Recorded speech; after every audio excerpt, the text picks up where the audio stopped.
নমস্কার বন্ধুরা, আজকে আমি তোমাদেরকে দেখাবো আমি ঘরে কিভাবে বাঁধাকপির পরোটা তৈরি করি। দেখো, একটা বড় বাঁধাকপিকে আমি ভালো করে প্রথমে কেটে রেখে দিয়েছি কুচিয়ে।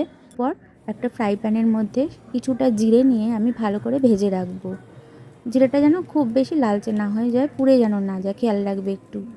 লো ফ্লেমে আমি জিরেটাকে ভেজে নিলাম। জিরেটা যখন ঠান্ডা হয়ে যাবে আমি তখন জিরেটাকে গুঁড়ো করে নেবো মিক্সিতে।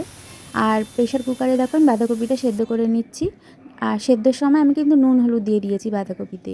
এরপর কড়াতে সামান্য তেল নিয়ে কড়ার গাটা ভালো করে মাখিয়ে নিলাম।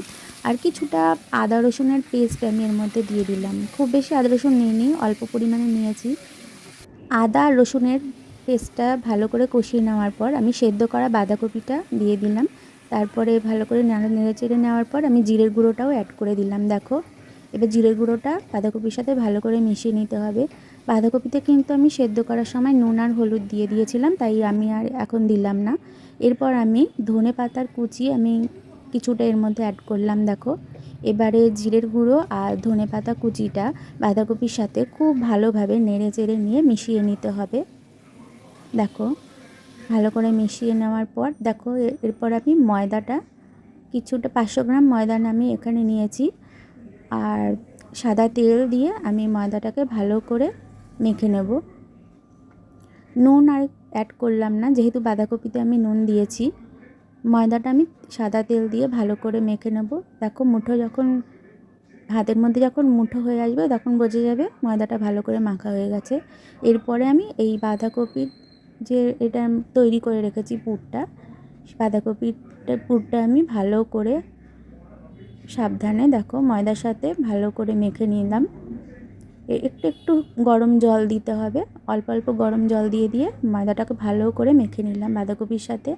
এরপরে একটু সাদা তেল ময়দাটার ওপরে মেখে দেখো অনেকটা সফট হয়ে এসছে।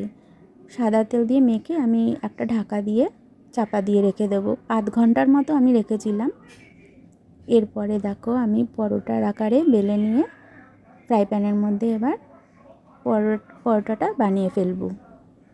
শীতকালে বেশ জমে যাবে বলো, আমার তো বেশ ভালোই লাগে। তোমাদের কাদের কাদের এরকম বাঁধাকপির পরোটা খেতে ভালো লাগে আমাকে কমেন্ট করে জানিও। দেখো, সাদা তেল দিয়ে আমি পরোটাটাকে ভালো করে ভেজে নেব। খুব বেশি তেল আমি ইউজ করি না, অল্প অল্প তেল দিয়ে দেখো করে ফেললাম পরোটাটা, ব্যাস রেডি। তো আমার ভিডিওটা যদি তোমাদের ভালো লেগে থাকে তোমরা একটু লাইক করো আর কমেন্ট করো। তোমরা ভালো থেকো, সুস্থ থেকো, সবাই সাবধানে থেকো। চলো, টাটা।